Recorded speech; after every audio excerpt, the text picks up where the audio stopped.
Yo minasan, kita semua sudah melihat mural atau fresko pada halaman terakhir chapter 1138 One Piece. Itu bukan hanya sebuah gambar saja, melainkan informasi yang selama ini kita tunggu-tunggu. Nah, kali ini mari kita membahas setiap karakter yang ada pada mural tersebut. Sebelum itu, siapa tahu ada yang ingin berdonasi? Silakan klik link Saweria yang ada di deskripsi ya. Mari kita mulai pada gambar ini. Sepertinya ini adalah ular api neraka yang sedang menyatukan kekuatannya dengan Dewa Bumi untuk menelan daratan. Namun, kita juga bisa menafsirkan ular yang menelan dunia ini sebagai ular berwarna darah yang disebutkan oleh Dory pada chapter 129. Menariknya, hal ini juga bisa merujuk pada Red Line yang merupakan jalur daratan yang mengelilingi dunia dan tidak dapat dihancurkan. Namun anehnya, karena di tubuh ular tersebut ada 5 tanda X di tubuhnya. Sama seperti dengan om-om revolusioner ini yang juga memiliki 5 tanda X di wajahnya. Kemudian gambar ini di mana terlihat seperti lokasi yang sudah sangat maju dengan bangunan-bangunan tinggi nan kokoh dan salah satu dari sedikit tempat yang kita ketahui di dunia One Piece yang memiliki kemajuan pada abad kekosongan, yaitu kerajaan kuno. Lalu, yang di bagian bawah ini, menurut saya, mereka adalah para budak. Jika minasan mengingat perkataan Wushu pada chapter 1018 bahwa zaman dulu para budak percaya pada Dewa Matahari yang akan datang menyelamatkannya. Kemudian di bagian ini, jika kita menghitungnya, jumlahnya ada 19 orang. Sangat pas dengan jumlah keluarga kerajaan yang menjadi cikal bakal Tenryubito. Kita juga tahu bahwa selama abad kekosongan, kerajaan kuno memiliki sumber energi yang tidak dapat direplikasi, bahkan Vegapunk sekalipun tidak bisa menirunya. Dan menurut saya, benda yang dibawa tersebut adalah sumber energi yang kita kenal sebagai Mother Flame. Selanjutnya, makhluk bersayap ini, menurut saya, makhluk tersebut berasal dari Skypiea. Tapi bukan suku Shandia atau Skypian, melainkan para Birkans. Karena terlihat jika sayapnya mengarah ke bawah. Dan pemimpin Birkans adalah Enel ya minasan.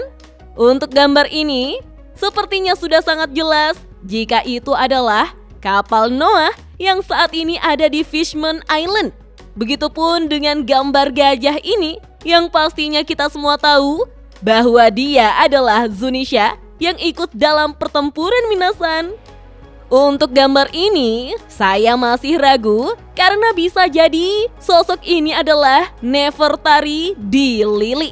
Tapi saya lebih yakin jika sosok raja tersebut adalah Sun God yang datang untuk menjawab panggilan para budak sekaligus menyelamatkannya.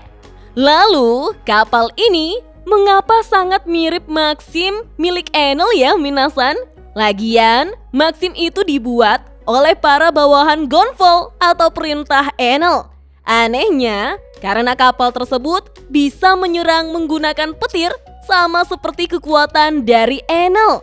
Kemudian, gambar ini sepertinya dia adalah Dewa Bumi. Karena tampaknya dia sedang bekerja sama dengan ular api neraka untuk menghancurkan dunia, di mana keduanya saling menyemburkan api. Lalu, gambar pohon ini dalam buku Harley dikatakan bahwa Dewa Hutan mengirimkan iblis-iblisnya dan satu-satunya iblis yang kita kenal secara harfiah dalam cerita One Piece adalah buah iblis. Selain itu, hutan berhubungan erat dengan pohon. Jadi menurut saya, hal ini bukanlah kebetulan, itu adalah pohon di mana buah iblis tumbuh. Lanjut, pada gambar di kapal ini ada simbol fajar, simbol yang juga pernah diperlihatkan pada gereja Kuma, serta menjadi lambang dari keluarga Kozuki. Menjadi salah satu simbol yang sangat penting dalam cerita One Piece karena itu adalah hal yang paling dinantikan oleh suku Ming dan keluarga Kozuki. Serta masih ada hubungannya dengan surat yang dikirim oleh Nefertari di Lili kepada keluarganya di Alabasta 800 tahun yang lalu, tepat setelah abad kekosongan. Lalu, gambar ini sepertinya sudah sangat jelas bahwa mereka adalah samurai dan ninja dari Wano Kuni. Mulai dari gaya rambut, pakaian, dan pedang mereka. Terlebih lagi, ada shuriken di bagian belakangnya. Kalau ini, sudah pasti si Emmet ya, minasan. Robot yang berteman dengan Joy Boy. Lalu ini adalah Sulong, perubahan wujud dari suku Ming yang telah melihat bulan. Ada pula suku Ming yang belum berubah wujud di sini, minasan. Dan untuk gambar ini, saya tidak sepakat jika itu adalah Labun. Karena kita semua sudah tahu bahwa 50 tahun yang lalu, Labun masih kecil dan bermain-main dengan bajak laut rumbar. Lantas, siapa paus itu? Di mana ukurannya jauh lebih besar dari monster laut di bagian ini. Kemudian, ini adalah ras Lunarian, ras yang mampu menciptakan api dari tubuhnya. Sialnya, untuk saat ini hanya King satu-satunya yang kita ketahui sebagai ras Lunarian, seperti yang dikatakan oleh Lin Lin pada chapter 951. Berikutnya, ini adalah raksasa kuno atau bisa disebut sebagai Ors, di mana dia memiliki tanduk serta ukuran dan kekuatannya yang jauh lebih besar dibandingkan dengan raksasa biasa seperti gambar ini. Lalu, putri duyung ini sudah pasti adalah Poseidon, di mana Poseidon memiliki peran penting pada abad kekosongan. Dia dan Joy Boy adalah teman dekat serta membuat janji untuk membawa Noah ke atas permukaan. Namun, Joy Boy gagal memenuhi janji tersebut sehingga dia meminta maaf kepada manusia ikan. Informasi ini ada pada chapter 649 ketika Robin menanyakan senjata kuno pada Raja Neptune. Lalu, keempat kapal ini kemungkinan adalah armada besar aliansi Joy Boy. Bisa jadi, selama perjalanan Joy Boy sebagai bajak laut pertama di dunia, dia telah mengumpulkan sekutu sebanyak mungkin. Hal tersebut terdengar tidak asing karena bakal Sencho tanpa sengaja telah melakukannya juga.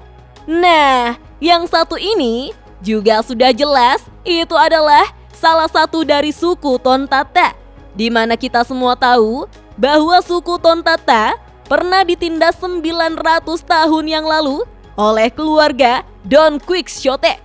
Hal ini dijelaskan oleh Raja Tontata yang bernama Gancho kepada Nico Robin, tepatnya ada pada chapter 718 minasan. Kalau yang ini, kita semua pasti sudah tahu bahwa dia adalah Joy Boy, di mana dia langsung berhadapan dengan Imu Sama yang bentuknya sangat mengerikan sebagai antagonis utama, bahkan menyerupai bentuknya ketika menyerang Sabo yang menyusup ke Marijoa pada chapter 1085. Dan menurut saya, sepertinya di sini Imu Sama memegang Uranus, salah satu senjata kuno yang bisa meluluh lantakan satu pulau dalam sekali serangan. Sama persis yang terjadi dengan Pulau Lulusia pada chapter 1060 minasan. Dan yang ada di samping Imu Sama ini bisa jadi para Gorosei. Sekalipun kita semua tahunya jika jumlah Gorosei hanya ada 5 orang. Tapi di gambar ini, salah satu dari mereka terlempar keluar dari kapal. Apa ada hubungannya dengan Garling yang menggantikan Saturn minasan? Pertanyaannya kemudian, di mana letak Pluton pada gambar mural ini minasan? Pluton ada di tengah-tengah gambar. Plutonlah yang melihat gambar mural tersebut. Tidak mungkin Oda Sensei menempatkan Franky di posisi tersebut hanya sebagai gambar biasa saja. Entah Franky secara keseluruhan atau justru Franky yang mengubah Sanigo nantinya. Pada dasarnya, untuk saat ini, Pluton sedang melihat gambar mural tersebut. Dan jika diperhatikan baik-baik, mural ini justru terlihat jika Imusama sedang terkepung oleh faksi Joy Boy Minasan. Tapi apa yang membuat Joy Boy dan yang lainnya justru kalah dalam peperangan? Di satu sisi, semakin banyak chapter yang kita baca, semakin menyadari bahwa Oda Sensei telah menciptakan sebuah mahakarya yang tidak ada duanya. Mulai dari perhatian terhadap detail kecil, koherensi cerita yang mulus, dan fakta bahwa beliau menulis plot yang sangat rumit dan solid, bahkan setelah lebih dari 1000 chapter loh. Ampun suhu. Kalau menurut minasan, bagaimana? Kita lanjut ngobrol yuk di kolom komentar. Oke deh, sampai di sini dulu. Dah.